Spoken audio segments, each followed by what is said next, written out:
500 के नोटों की गड्डियों का ढेर लगा है। कैश इतना जिसे गिनने के लिए मशीन लगानी पड़ी है।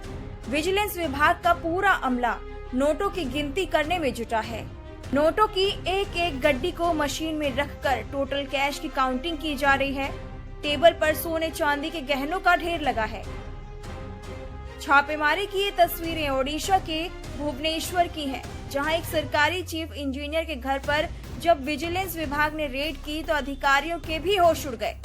हैरानी की बात तो ये है कि छापेमारी के दौरान इंजीनियर बैकुंठनाथ सारंगी घर की खिड़की से 500 रुपए की गड्डियां फेंकते हुए नजर आए।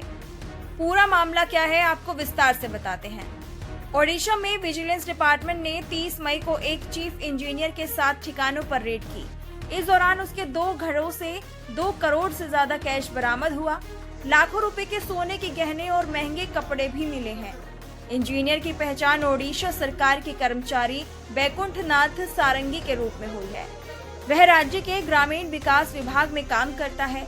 ओडिशा पुलिस की एंटी करप्शन विंग ने भुवनेश्वर, अंगुल और पुरी में चीफ इंजीनियर के ठिकानों पर छापा मारा। उनके भुवनेश्वर स्थित फ्लैट से करीब 1 करोड़ रुपए कैश बरामद किए गए, जबकि अंगुल स्थित पैतृक आवास से 1.1 करोड़ रुपए मिले हैं। भुवनेश्वर में आरडी प्लानिंग एंड रोड स्थित चीफ इंजीनियर के ऑफिस पर तलाशी ली गई। कैश बरामद होने के कई वीडियो सोशल मीडिया पर वायरल हो रहे हैं। इनमें फर्श पर नोटों का ढेर पड़ा है। आसपास बैठे अधिकारियों को कैश गिनते हुए देखा जा सकता है।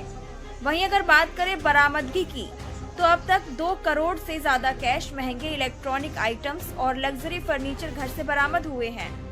इसके अलावा बहुमूल्य सोने चांदी के आभूषण, जमीन, फ्लैट और प्लॉट से जुड़े दस्तावेज भी विजिलेंस टीम ने जब्त किए हैं।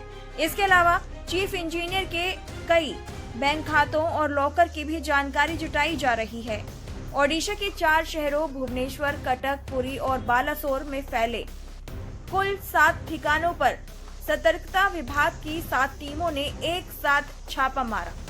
इस ऑपरेशन में 50 से ज्यादा अधिकारी शामिल थे और तलाशी के लिए 26 पुलिस कर्मियों की विशेष टीम गठित की गई, जिसमें 8 डीएसपी, 12 इंस्पेक्टर और 6 एएसआई भी शामिल थे। एक सरकारी चीफ इंजीनियर के घर बेहिसाब संपत्ति का मिलना बड़े भ्रष्टाचार की ओर इशारा कर रहा है। सरकारी चीफ इंजीनियर विजिलेंस विभाग के शिकंजे में आ चुका है, लेकिन सवाल ये है, क्या सिर्फ भ्रष्टाचार के इस मामले में सिर्फ इंजीनियर बैकुंठनाथ सारंगी ही एक किरदार है, या काली कमाई की इस कहानी में और भी कई किरदार हैं जिनका सामने आना भी बाकी है। बहरहाल जांच जैसे जैसे आगे बढ़ेगी, तस्वीर भी साफ होती चली जाएगी।